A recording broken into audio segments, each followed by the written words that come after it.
Copy करे south वाला मेरा एटीट्यूड के। सुनो और मेरे आगे फेल है हीरोइन बॉलीवुड के। कॉपी करे साउथ वाला मेरा एटीट्यूड के। हमरा चक्कर में लाइकन पे चले लगे। आज फट जाई गोरी तो घर इंग्लिश ड्रेस, फट जाई गोरी तो घर इंग्लिश ड्रेस। बदमाश होवे जान हमार उत्तर प्रदेश। अच्छा। जदी एगो कर देबो पगलिया देश। बदमाश होवे जान हमार उत्तर प्रदेश। हाँ तो मुझे भी कम मत समझो।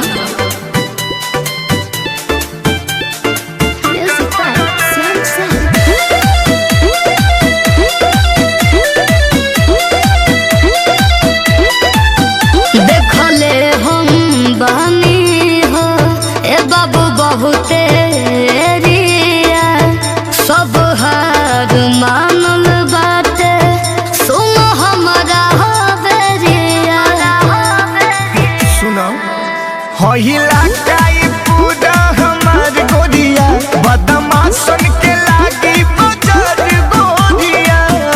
अच्छा बॉडी डेंजर होई खाली देखो न फेस।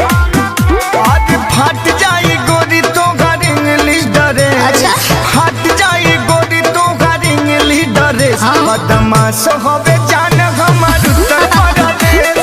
जदी एगो कर देबो पगलिया देश। बदमाश होवे जान हमार उत्तर प्रदेश।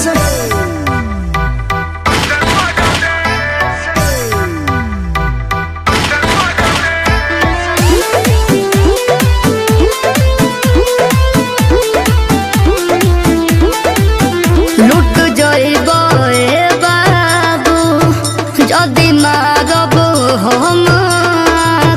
ई नचनिया ना किनाई तू देखाबो केतनो लायक।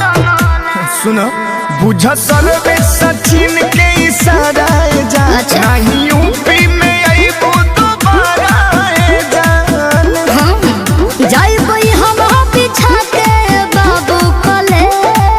बच के रहियो। सुन फट जाई गोरी तो घर इंग्लिश ड्रेस। हाँ। फट जाई गोरी तो घर इंग्लिश ड्रेस। चलो ना। बदमाश होवे जान हमार उत्तर प्रदेश। अच्छा। जदी एगो कर देबो पगलिया देश। बदमाश होवे जान हमार उत्तर प्रदेश।